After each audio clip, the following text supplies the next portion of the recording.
United States of Lead is an informative podcast that may contain sensitive material and the occasional F-bomb. Listener discretion is advised.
Welcome back to the Cult of Corporation, our new bi-weekly podcast here at United States of Lead, where we take a deeper look into the corporate power's influence on American society. This week, we are going to take a look at the Koch brothers, also known as the Koch brothers.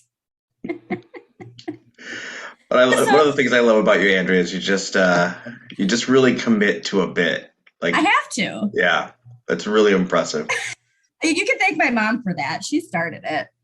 She even asked, like, at one point we were in the car and I was talking about my research for this. And she's like, what really is their name?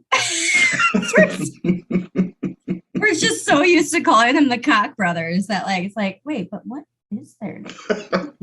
Anyways, to realize just how the Koch brothers, and that joke will come in every now and then. I'm not going to call them Kochs the whole time, but to realize just how the Koch brothers became the supervillains that they are today, let's go back to the origins of the Koch corporate dynasty. Fred C. Koch was an American chemical engineer and entrepreneur who founded the oil refinery firm that later became Koch Industries. In 2015, Koch Industries was listed by Forbes as the second largest privately held company in the United States, end quote. So yeah, they've definitely won capitalism. Yeah. And definitely like at the top of what we need to be looking at when it comes to who's pulling the strings that we see in the imagery of this cover art for this podcast. It's Charles. That's Charles's hand. Just so you guys know, spoiler alert. Quote, Fred Koch started his career with the Texas company in Port Arthur, Texas, and later became chief engineer with the Medway Oil and Storage Company on the Isle of Grain in Kent, England, end quote. So we got that they're, into oils, shocker. When you look for certain people, like I said, with Ginny Thomas and Clarence Thomas, and now with the Koch brothers, their childhood is just like not there. We'll get to it a little bit, but there's just like a lot of missing pieces. I can't really like dive deep into it how I want to because they're very selective of what information is out there. And it's like, what, doesn't anybody else know this? So I'm sure I could dig deeper, but if anybody knows about their first 6 years of life, please let me know.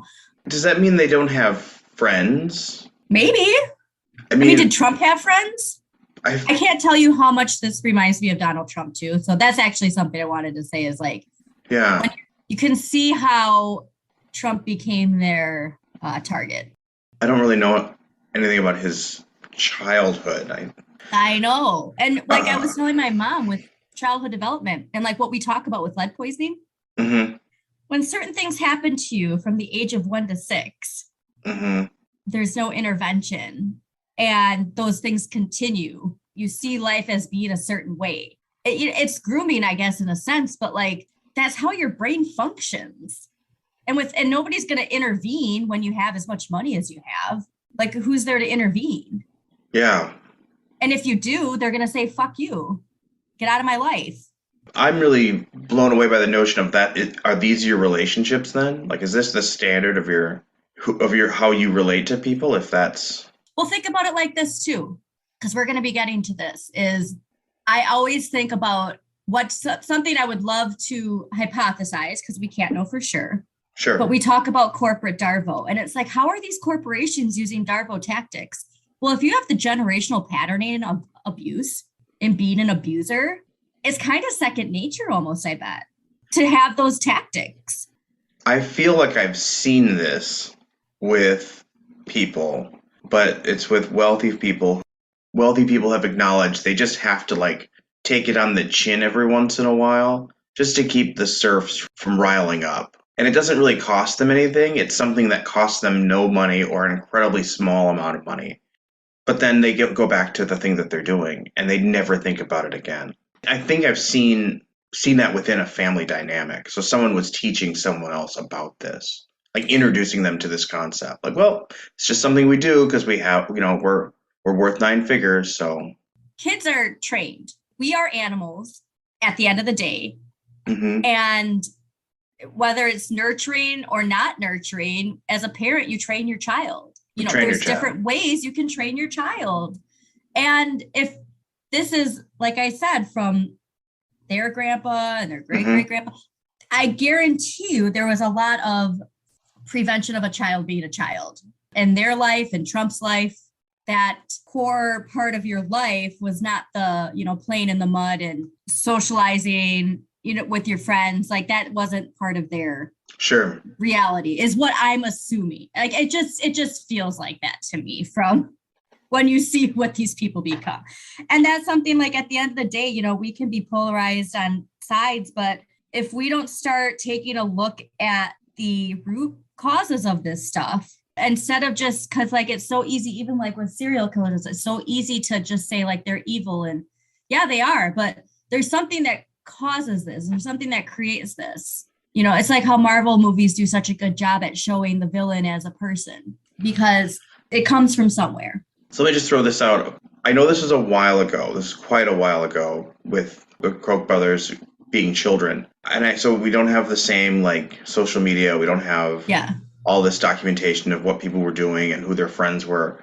Mm-hmm. But these are not uninteresting figures. These are not Yeah. uninteresting like historical persons. I would just think that someone would would want to know this stuff, and it would be worthwhile to the buddy down the street of sorts, or even just the playmate who was shipped in from, from The wherever. nanny, The nanny is the nanny's absolutely, daughter. absolutely. Where I mean, are those people? And like, I'm not an interesting historical figure. I mean, I think you could figure out who my friends were on the block I grew up on like one of the first blocks I grew up on. You could figure yeah. that out just from like school records and stuff. Well, I'm And not saying that this stuff doesn't exist, but sure, it's not easily attainable. and that's what I'm trying to Yeah. I'm trying to underline that point It should of be like on their Wikipedia page. I What are yeah. you hiding? It's like if anytime it's like this, it's like, what are you hiding? Going back to the family, a lot of it too is don't let them know who's the person behind it all. Yeah. They probably learned it from that. What the fuck was that guy's name? I can't remember. From the family, the main dude. Oh, the documentary The Family? Yeah, the main guy. I don't remember his name. But they Yeah. probably Well, learned it that's from him. Yeah, exactly that. He's in the afterlife just like, I did it.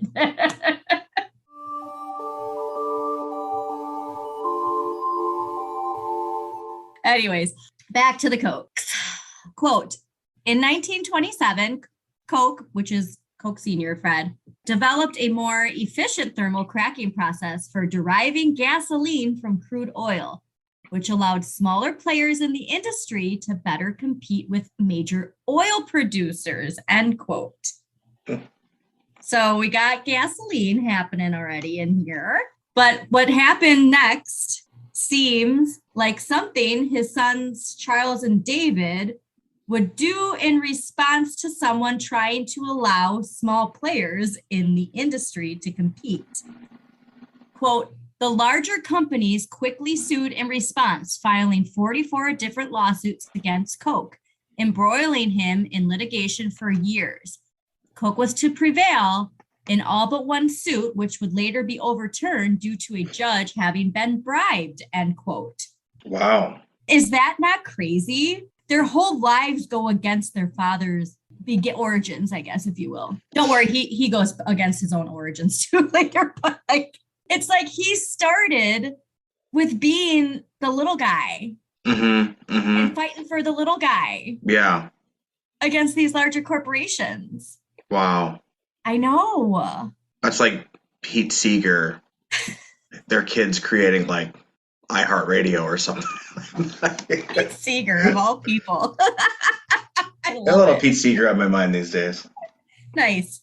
So after this, Fred ends up partnering with somebody named Louis Winkler, who was a former employee of Universal Oil Products, but continued extensive litigation put them out of business in the US for, quote, several years. It's like very vague of timelines and whatnot from what I read. Now, this next part I had no idea about, but it really makes you realize how Charles and David became the supervillains that they are today.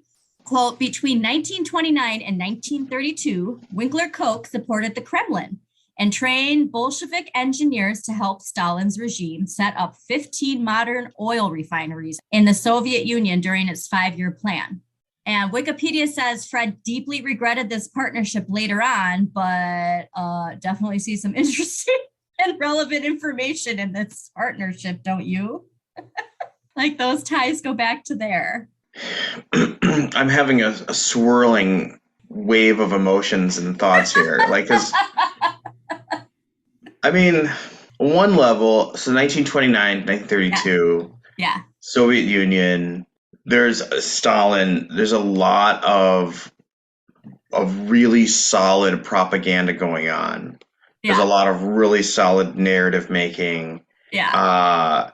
I could totally see, on one hand, on the outside, thinking, oh, this is a really progressive, important government to support.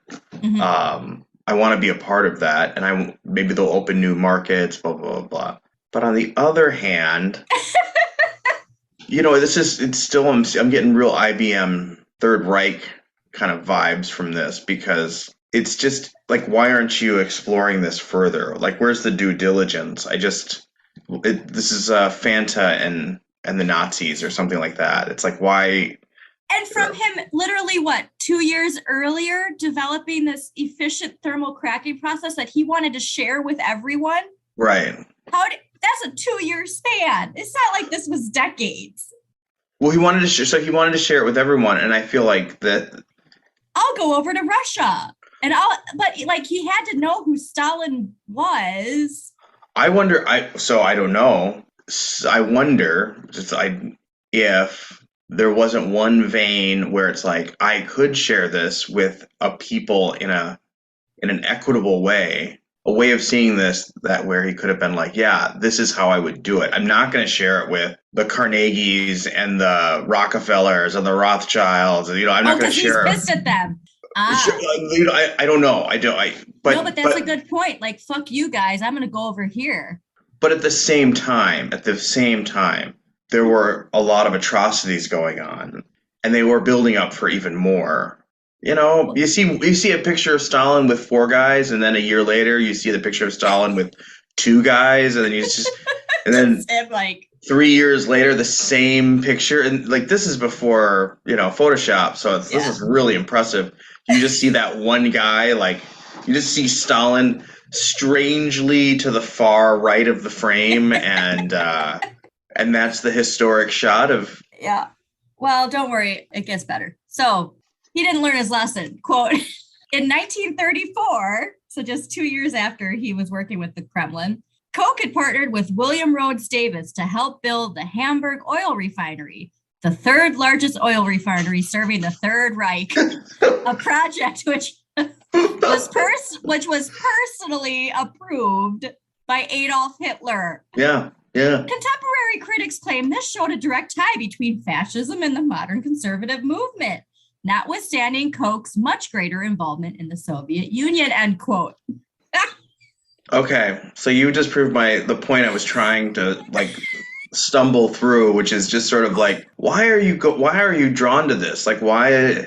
I understand you got this one narrative, that's the one basket, the one claim, but the other thing is like, We could why aren't also you just doing more end this research? episode on that.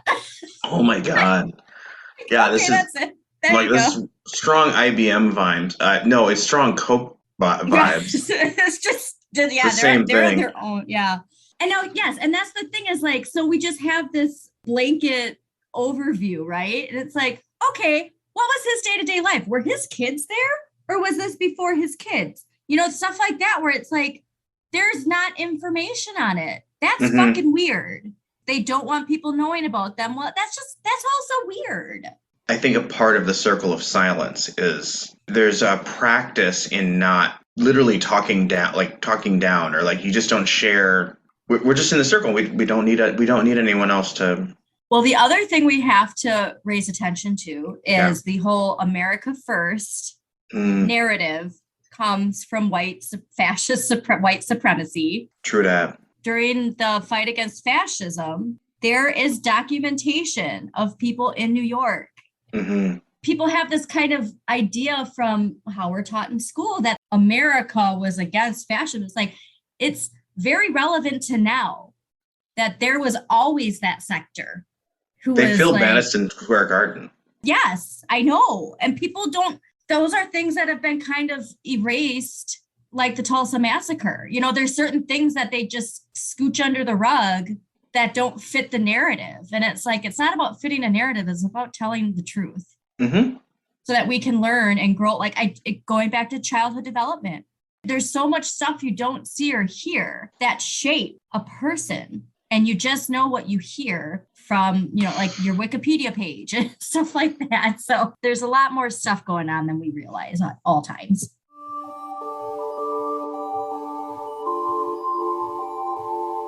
But anyways, BFFs with Hitler. So after that, we don't know when he comes back to the US, but quote, having succeeded in securing the family fortune, it sounds to me like he made all his money from Stalin and Hitler and then came back to the US. Koch joined new partners in 1940 to create the Wood River Oil Refinery Company, which later became known as Koch Industries. In 1946, the firm acquired the Rock Island Refinery and crude oil gathering system near Duncan, Oklahoma. Wood River was later named the Rock Island Oil and Refinery Company. In 1966, he turned over the day-to-day management of the company to his son, Charles, end quote. Now, a fun fact I didn't know was that David Koch actually, yes, I got just like slip of the tongue. David Koch is a twin to another brother. Did you know that? It makes sense now because I could never get them. No, not to Charles, another Oh, brother. is this the So broadcaster? Charles and David are the Koch brothers, or who are Okay. considered the Koch brothers. And then David has a twin named William. And then there's a fourth brother too, which we'll talk about. But I never knew that. Because again, you don't know anything about that. Yeah. So make all their money overseas with communists and fascists, bring all that money back over here to build an empire. Now we're at 1966. He turns over his day-to-day. And then in 1967, he dies. So Fred apparently had a history of heart problems. And according to his son, David, his death was pretty epic. Quote, father was on a hunting trip bird shooting in Utah. He was in a blind with a gun loader next to him. He was having heart palpitations and wasn't shooting that well. Finally, a lone bird came over. He took the shot and hit it square. The duck falls from the air. He turns to the loader and says, boy, that was a magnificent shot. And then kneels over dead, end quote. Doesn't it sound too storybook to you? Oh yeah, that's In a year after he handed over the business, basically. No, I'm sorry, not the business, but the tasks. A year after he handed over the tasks, but was still at the, in power. so. So Fred's dead. Well, they were shooting for duck, and he's in blind. Okay, I guess that checks out. Yeah, Does right. it? Don't you usually just go on the ground and do it? Sort of Are weird. you usually high up like that? That seems like a bad. It's kind of weird. Yeah, because you got that little hole, right? Usually in those blinds, like it's like a little I square think cutout. so. I'm not. Like I've actually never been hunting. I'm just trying to. I see them all the time driving because of where I live, Right. and it's like this little hole. I literally think the phrase "the math isn't mathing" is really working on this one because that's what I'm trying to do is piece this together from Yeah, I what want to I've be like heard. Kevin Costner in that JFK movie and like go out to a blind and like try, like recreate it and then like have a PowerPoint presentation. Like this So, is impossible. who was the boy? Was this like a Yeah. loader? He calls him the load. He Yep. turns to the loader. So who? Mhm. Like, was he there? Were other people there or Apparently only this like, golf caddy. It's a gun caddy, like a golf caddy, but it was a gun caddy guy, I guess. right? I don't know. Yeah, doesn't that seem strange? Yeah, this is real.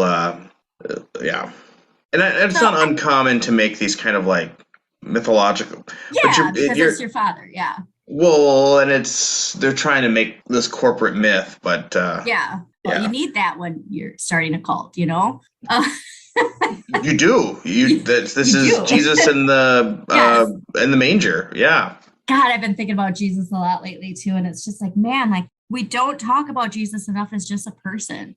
I've been watching this documentary on psychedelics. Okay. We've talked about ergot a lot.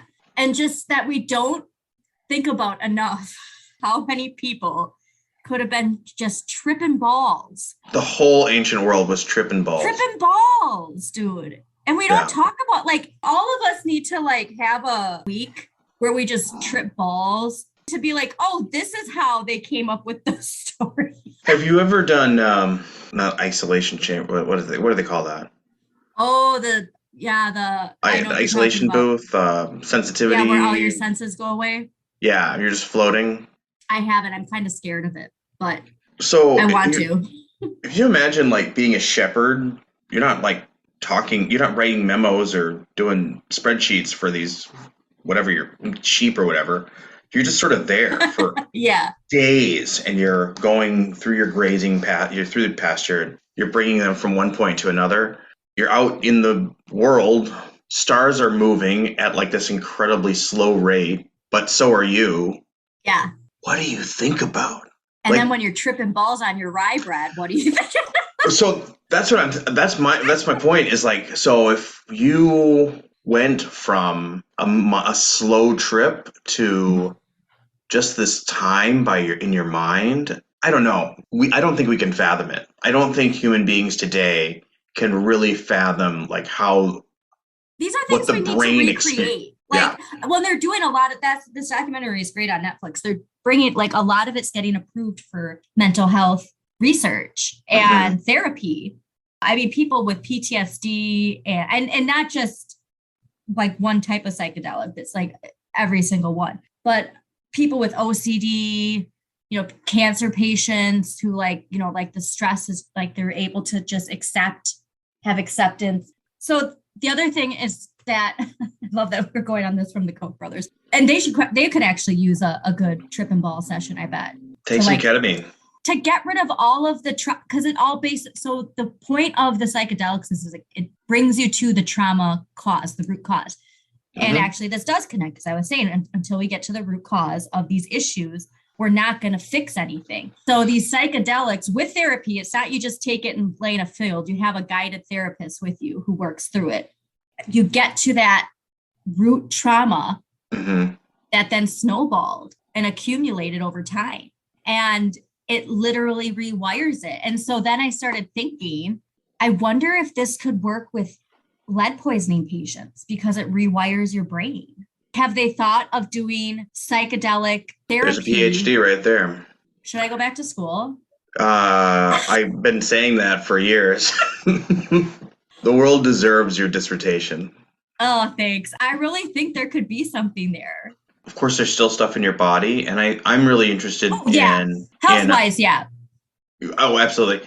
I'm really interested in like the intelligence of the body. So like if you have this pain for years and years and years, and you start like limping like this or crunching over like this, then that is training your body to Mm-hmm. move in spaces and socialize in a certain way. Or I'm noticing this already, like with my I lost my tooth, a front tooth, a year ago now in COVID, saving up to get a new one, and I'm already noticing like how my head is just sort of shifting in certain ways. And Interesting. but so I think there'd be something in that realm that would complement this notion, but the idea of just the straight plasticity of the brain, like, Mhm. and reorienting those perception markers, like that's fascinating.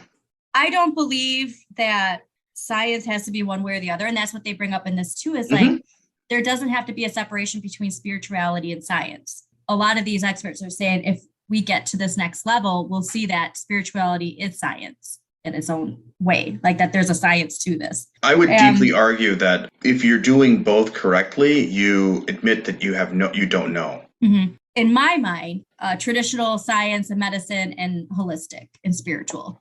And the word disease is dis-ease. And so how much of our physical stuff comes from our mental state? Like, especially, when it comes to like the high blood pressure and things like that, like if it's coming because of stress sensors or being triggered or something, that's, God, I feel like Joe Rogan right now with like my tangent. But if there's something where it's the stress is causing you to have the high blood pressure and that stress is coming from something getting wired wrong, it just feels like worth looking into.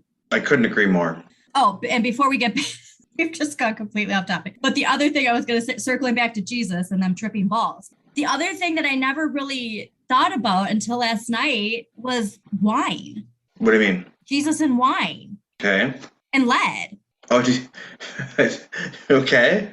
It's not something I thought about, but I highly recommend this documentary. I forgot what it was called. Totally worth it, though. They go through each psychedelic separately, go on their own journey, and see how it helps people. And they take the drugs on camera. Well, yeah, because a lot of this stuff is back to being approved for research, like in Switzerland and actually even in the US with some of them. Yeah, they go through each one, describe it, how it affects your brain, and then they show actual people in therapy.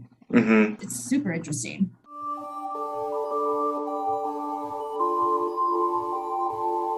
So moved back to the US, made all of his money helping communists and fascists. And then all of a sudden, boom, has an empire, right?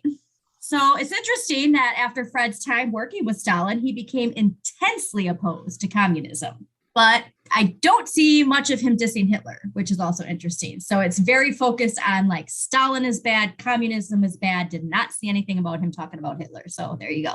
And the whole focus is on the evils of communism, which, circling back to Ayn Rand, that connection there of anti-communist, communal working together kind of idea, not saying communism and communal working together is the same, but just saying in general that this way of living is not okay.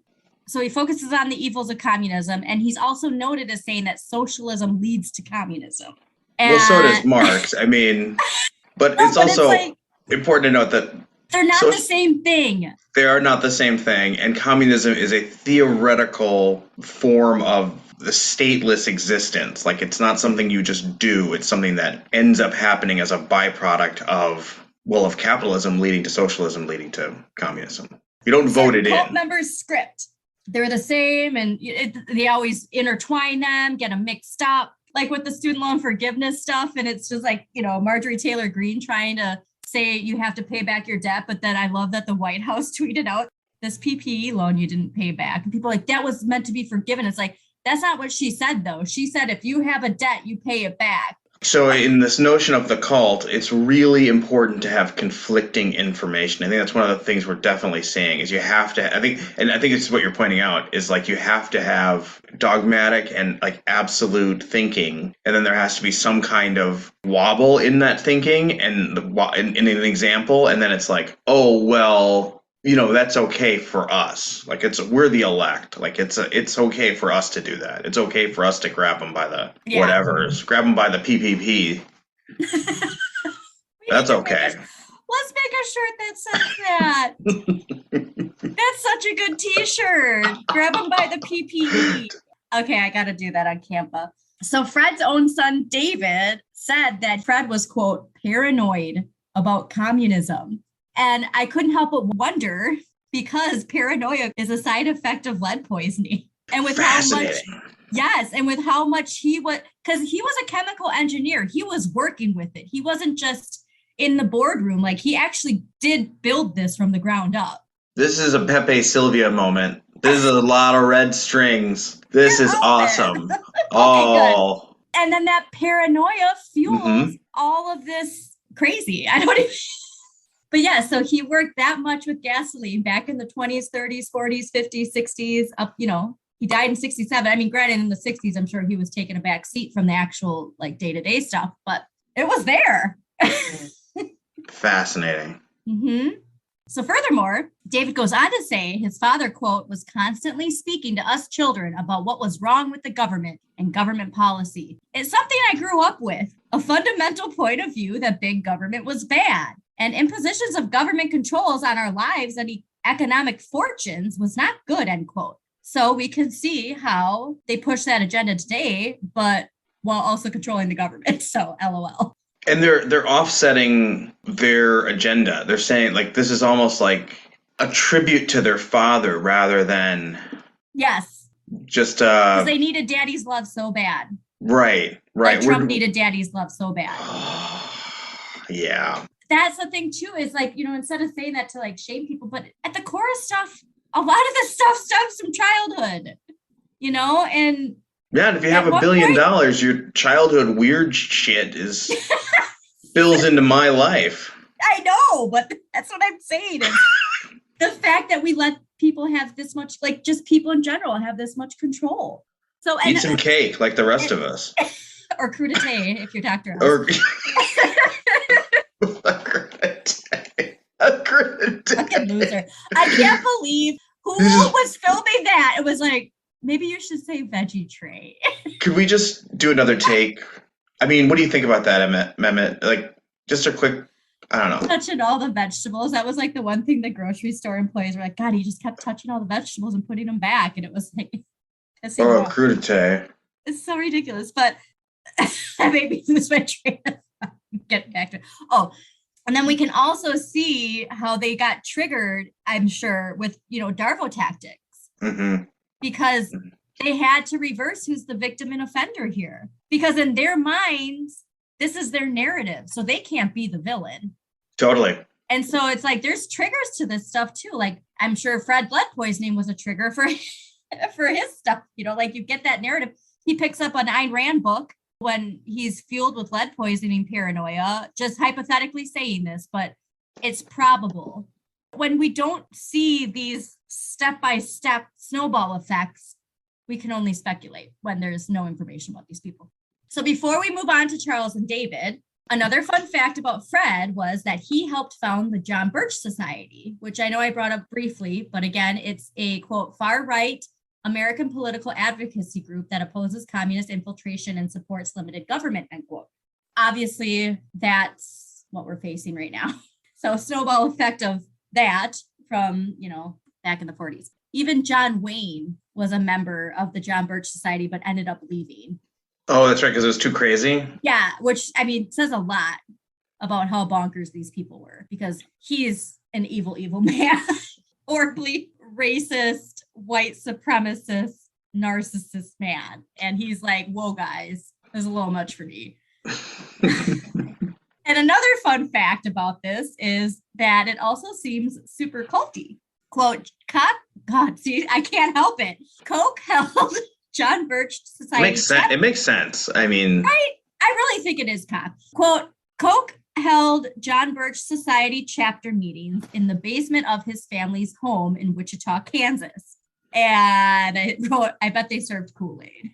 Doesn't that seem culty to you? How did they know it was in the basement? Somebody's talking.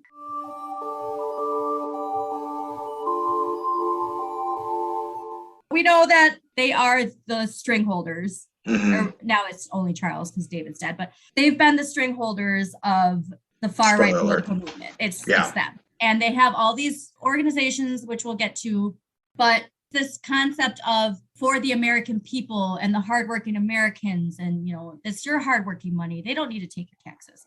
So it should come as no surprise that Charles and David didn't, quote, pull themselves up from their bootstraps to achieve the American dream from the ground up, like the narrative that they try to project to the people that they manipulate and get to join their cult. They inherited Koch Industries.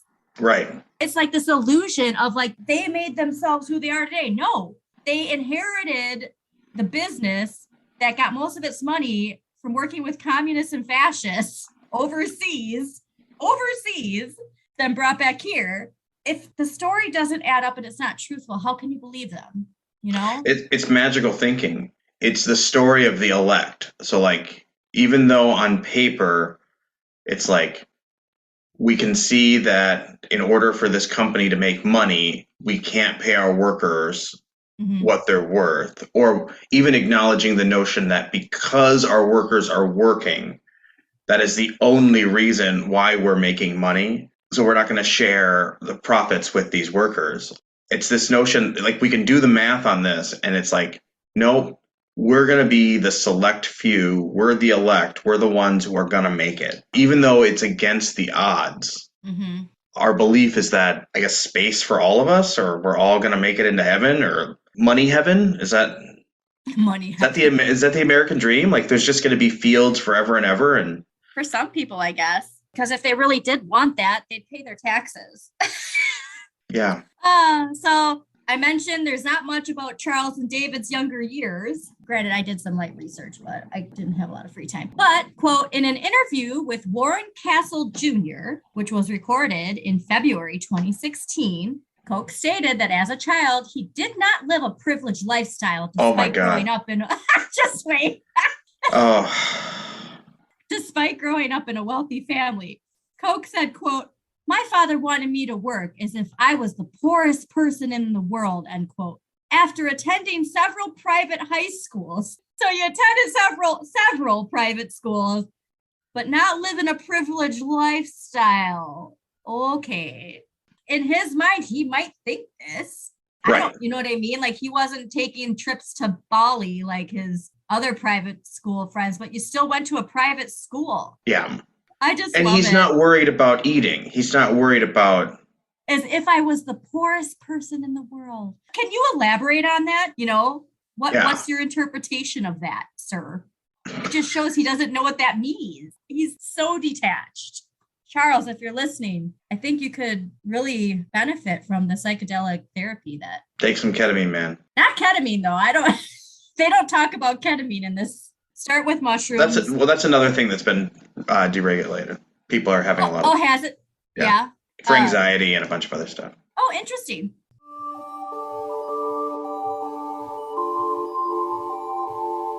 Now, that whole concept of his father wanting him to, quote, this is my favorite. I forgot that I even had this in here.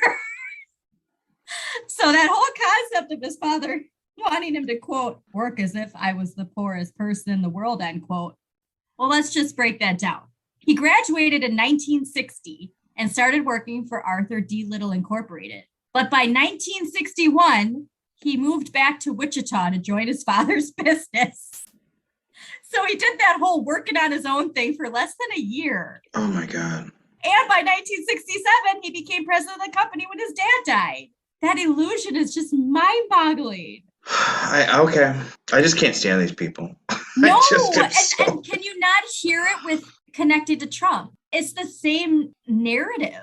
Well, they just know everything. They have access to everything. I mean, they understand what it's like to be a person of color better than I do. They understand what it's like to be a woman better than you do. Mm-hmm. They understand what it's like to be poor better than anyone else. And he knows what it's like. He knows what it's like. He knows what it's like to grow up in the third world because he's, he's flown over these countries and yes. Oh my gosh. He's met people from these places, and And for the extended discussion after the episode, we have to talk about what happened when I looked up his mom. But we're going to save that because it's a weird reveal. Now, going back to Paul's theory that all of this is just people not wanting to be told what to do while telling other people what to do. Also, not sure if you remember in my Muse musical series how the reporter was secretly behind an organization called Citizens Unite. and that was dedicated to revealing the truth about what the politician was doing. Well, when I saw the Koch brothers organization Citizens United, I was definitely intrigued. It's so fascinating how effective their cult propaganda has been and where it came from. And of course, it's unfortunately because they are manipulating people using corporate darvo. I know we talk about it a lot, but again, darvo is an abuse tactic where you deny, attack, reverse, victim, and offender. It's used by abusers in their personal lives, and as we're seeing, corporations use it as well. And could that come because that's just how their brains are wired? Yes. It doesn't have to be that they research this. It just could be that they're abusers and this is how they operate. But Citizens United, the timeline of it too, connected to when I wrote the Muse series, is pretty interesting. Yeah, because you were writing that in the middle of the 2000s. I started in 2006.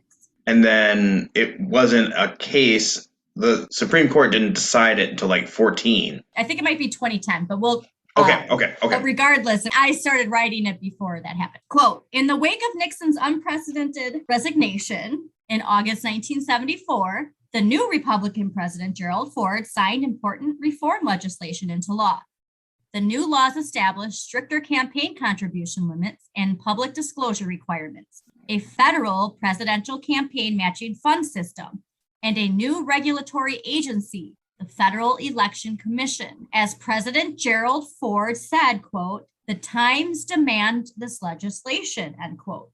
3 months later, the Republicans were utterly humiliated in the 1974 elections. The same happened again in 1976. It was the party's electoral nadir of the past half century, end quote. So instead of them letting democracy get back to a place where it should be, they see this defeat and say, nah, fuck that. That's not who we are. Yeah. Manifest destiny, bitches.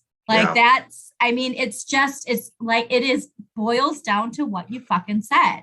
They should have had participation trophies when they were kids. Maybe they'd be better off if everybody got a trophy when they were younger. Well, they certainly had so this is sort of another thread with the cult of corporation, and then also just in general with lead poisoning and a lack of empathy. It seems like there was an entire generation of people that did not know or learn how to love. They didn't know and learn they weren't emotionally and socially and psychologically supported after the war. And then they passed that on. They just kept passing that on to generations to follow. And then... and let's remember, too, that there's healthy generational patterning. There's positive and negative generational patterning. We always tend to look at the negatives. I feel like the political technology that's been developed since then, which you're pointing out with that, nah, fuck it, is here were the Republicans who were utterly humiliated. Who fucked around and found out. Sure. And they actually had to find out. And the technology that was developed is not stopping that from happening again. It's allowing that to not really matter. And we're getting to that too. Okay. Like you just said, this is the era, this is the heyday of lead poisoning. The reason why that would work now, I think we're going to say this, is that you need to not have empathy. You need to not care at all what other people are thinking. You need to not care. Psychopathic personality. Tendency, personality, absolutely. Yeah. Gross. Yeah. And honestly, you don't need it. It's just that you need it to be this evil. Yes.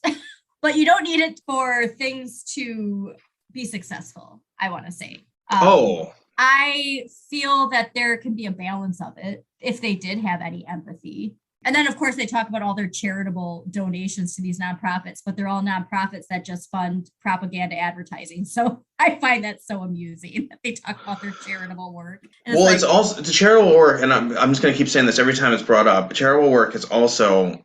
It's two parts. One, it's I don't want anyone telling me what to do. Yes. So that's when you're really, really, really, really rich, you get to not have the government take your money and do good things with it. Mm-hmm. You get to be in charge of that. And then the second thing is it's a tax haven. It's 1,000% a tax haven. Yeah. So giving money to little brown kids in the street is a way of not paying your taxes. It's not a way of just helping people. Because if you really wanted to help those people, you just cut checks. Yeah. You'd just be giving out cash. And be cool with paying your taxes. You'd pay your taxes and you'd give money away.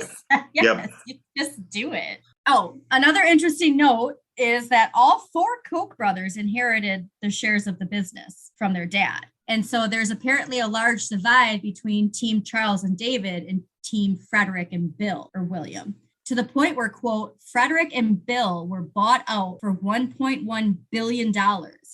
And Charles and his younger brother David became majority owners in the company, despite the settlement legal disputes continuing until May 2001, end quote. I didn't get too much into Fred and Bill, or Fred Jr. and Bill, but there were hints of there being a political mindset disagreement, if you will, about the direction of things.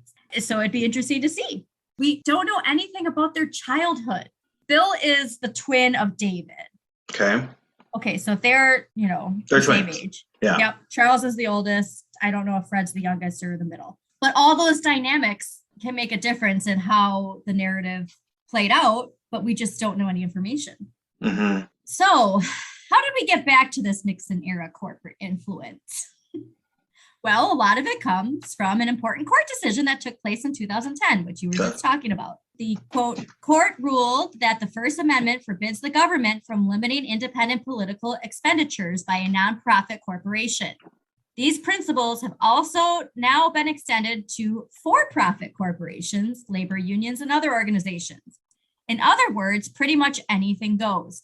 Or as one exasperated observer put it, quote, the United States Supreme Court struck down barriers to corporate control of democracy with its 2010 Citizens United versus Federal Election Commission's ruling, end quote.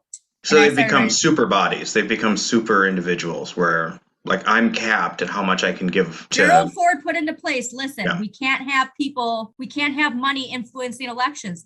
Fuck yeah, Gerald, you were right. And they fought so fucking hard, and the amount of money that was put into it is atrocious. What they could have done with that money. Just not narcissist, apathetic, corporate greed drive be their own whole focus in life. What they could have done with that money besides just wanting to be the winner of capitalism. I understand it's an industry, but I just can't see the deluge, the flood of money in this like re-election world being a real benefit to the planet, to all of us. That's just so much wasted resources. Yep. In the 2012 election cycle, the Kochs and fellow donors backed a network of politically active nonprofit groups that was carefully constructed with extensive legal barriers to shield its donors, raising over $400 million for the election cycle, according to the Washington Post. And as the Post explained, a labyrinth of tax-exempt groups and limited liability companies helped mask the source of the money, much of which went to voter mobilization and television ads attacking President Obama and congressional Democrats, end quote.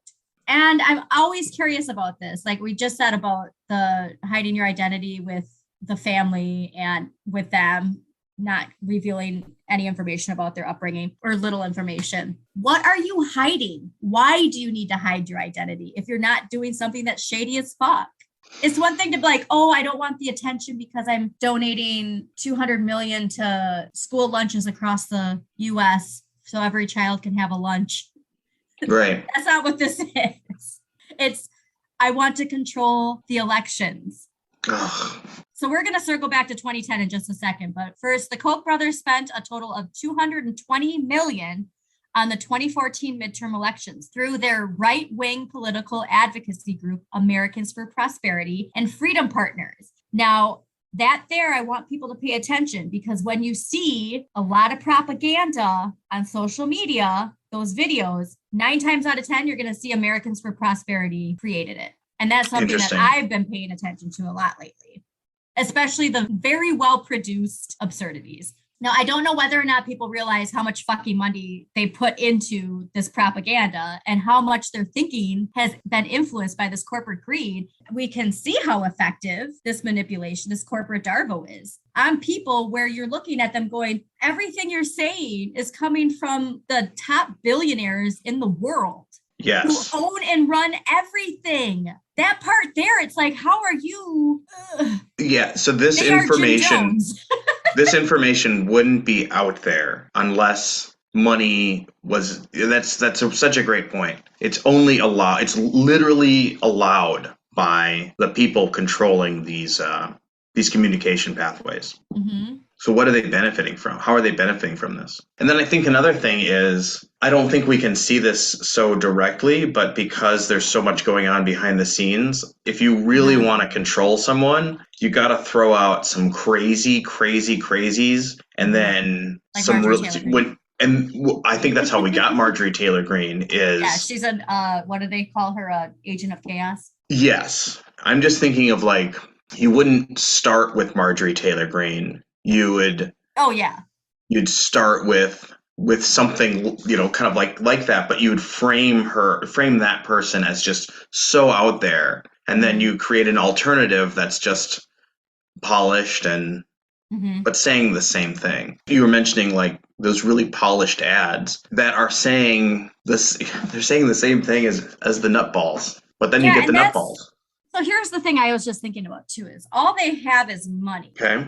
I think that a way for us to reframe things is by getting rid of the need for money to compete with them. Right. Because we can. And like I said, like with the White House tweeting out the fact checking, things as simple as that. One thing that's not getting a lot of airplay is making it literally illegal to campaign outside of a certain window. I don't know, a month or something. Because, when you have this constant barrage of information overload.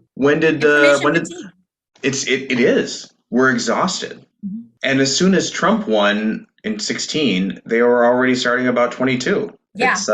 They're way ahead of the game. And because it's a game to them. Mm-hmm. It is a game, and it's reported like sports. I've seen a lot of stuff about that, that it's so winners and losers, and really we've gained a few yards here, and I think this is a first down, so we'll start over, and yep, same thing. It's atrocious. And going back to not letting people tell you what to do while telling other people what to do, we do have to go back to, their lives were dictated. You're going to this private school. You're doing this. You're doing this. Same with Trump. Mm-hmm. You have to do these things. And when you're not getting love along with that, you're going to want to retaliate. And absolutely. Then you have the power because money is power, to ride that to destruction of society with just apathy. There you go. It's funny too, because they always try using David and Goliath, which I always find so amusing, because it's like, you guys realize that Goliath is just them with wearing a costume. It's the Koch brothers in there. Spoiler alert. You know what I mean? I just find it so amusing that they always have that, like, fighting against the big guy. And it's like, but that's who's funneling the money for that. To allow the fight. Yeah. Yeah. But anyways, quick interesting side note I found while researching is that all 4 Koch brothers have had prostate cancer. All 4 of them. And just throwing this out here, because obviously I had to Google it after that. Quote, environmental exposure of aging males to lead may be a risk for prostate cancer and or benign prostate hyperplasia, end quote. Just had to throw that out there. So making connections. It's like when all 4 of them have it, that's just too much. So being from Wisconsin, all I can think about when I hear the Koch brothers is their influence on Scott Walker's election win. And more importantly, how this set the tone for union busting in public education. Just public service in general, which also segue to defunding public education and the hot mess we're in right now, where, spoiler alert, the whole idea was to privatize schools. And who came from private schools? The Koch brothers. So you're bringing it back to Scott Walker. It's all connected. Yep. So what I find super interesting, because my mom's like, I swear, she's like, they're from Wisconsin. Don't they have Wisconsin ties? And I'm like, I don't think so. And no, they grew up in Kansas. It's because of how much money they put into Scott Walker's campaign that people like my mom just assume they're from here.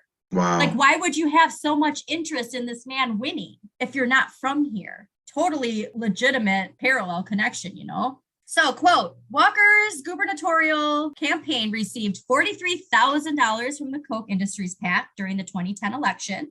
Okay. Reminder that Citizens United that act happened in 2010. They were pushing that so they could push this. If you're seeing the correlation there. Like, I can't find this information, but I want to see where these 2 guys got connected, like how Scott Walker and the Koch brothers connected. So the Koch PAC gave $1 million to the Republican Governors Association, which then in turn spent another $65,000 on independent expenditures to support Walker. The RGA also spent $3.4 million on TV ads and mailers attacking Walker's opponent, which was Milwaukee Mayor Tom Barrett. It's a lot of money to put into something when you don't even live here. And then that's what I find so amusing too is, the big focus is that it's all about, states having control of themselves, this and that, blah, blah, blah. But while having outside financial influence from people who don't live in the state. Yeah. Yeah, that's a really great, that's the encapsulation of how crazy that is and how... their whole thing is hypocrisy. It's hypocrisy. Because they're the ones who want to tell people what to do. Yeah. And they're the exception. They're living in the state of exception. That's what they all want to be.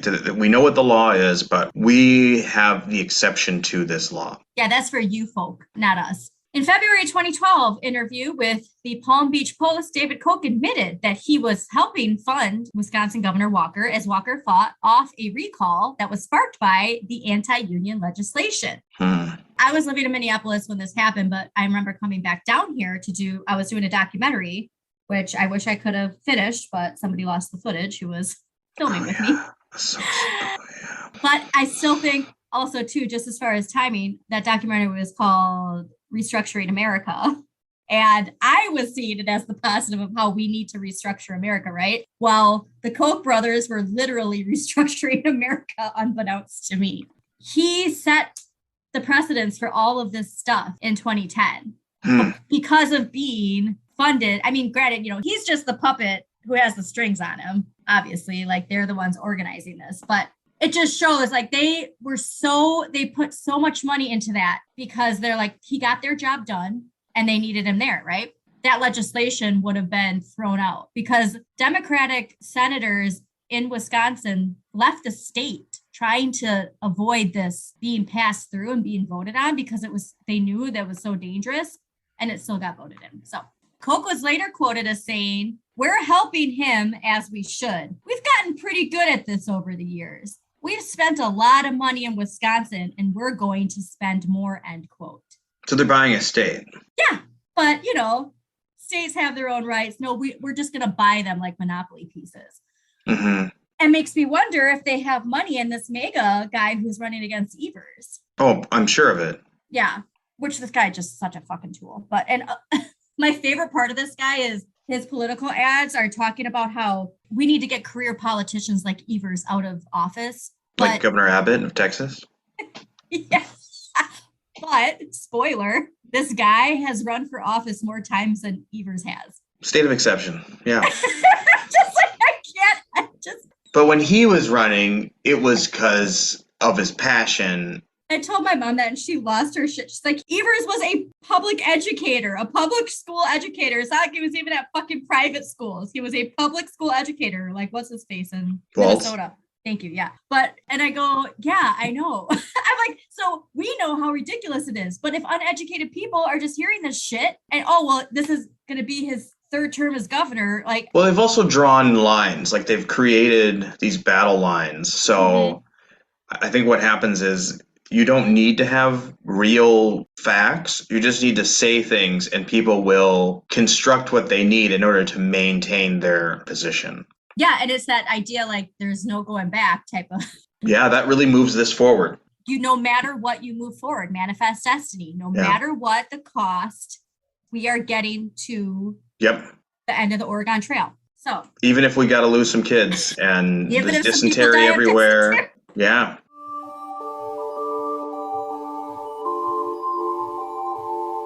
All right, now highlighting the recall as a fight against unions, Koch also stated, quote, "What Scott Walker is doing with the public unions in Wisconsin is critically important. He's an impressive guy and he's very courageous. If the unions win the recall, there will be no stopping union power." Let's hope so.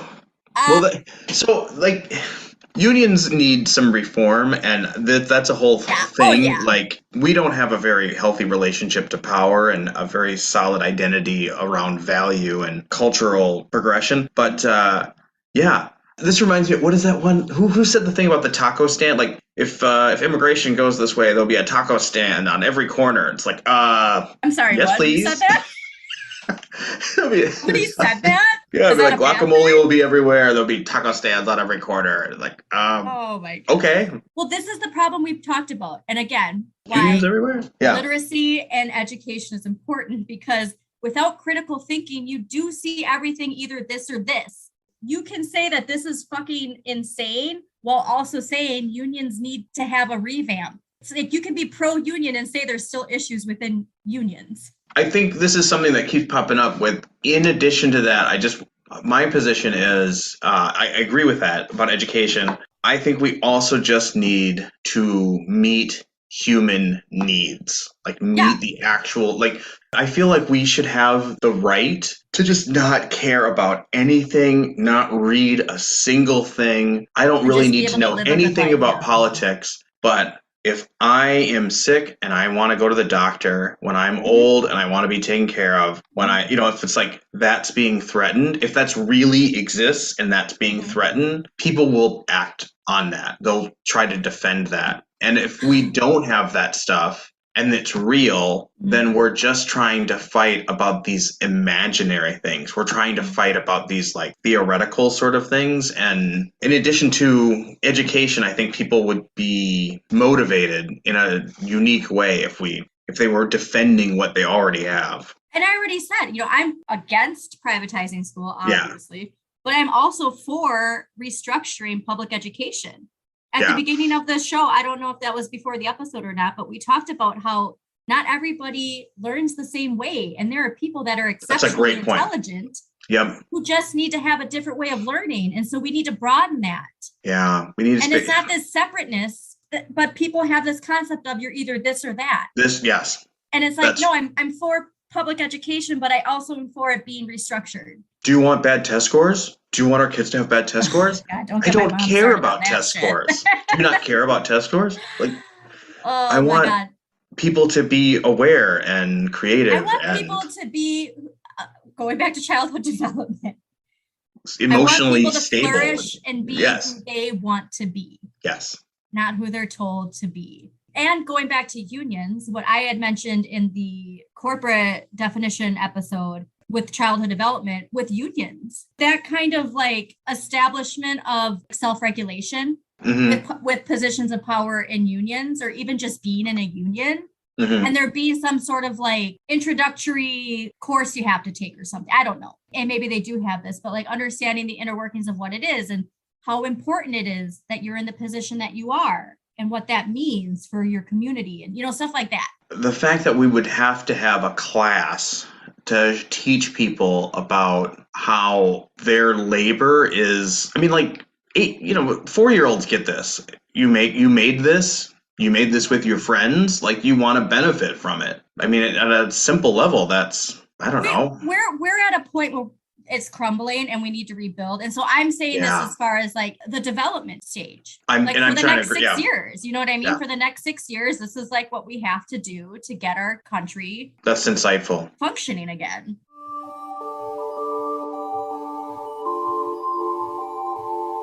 And now, because of their success, going back to the Koch brothers, sorry. This is definitely going to be an extended episode. It seems as though there is now no stopping corporate power. They're really good at using corporate Darvo tactics, which we've seen. I'll give them that.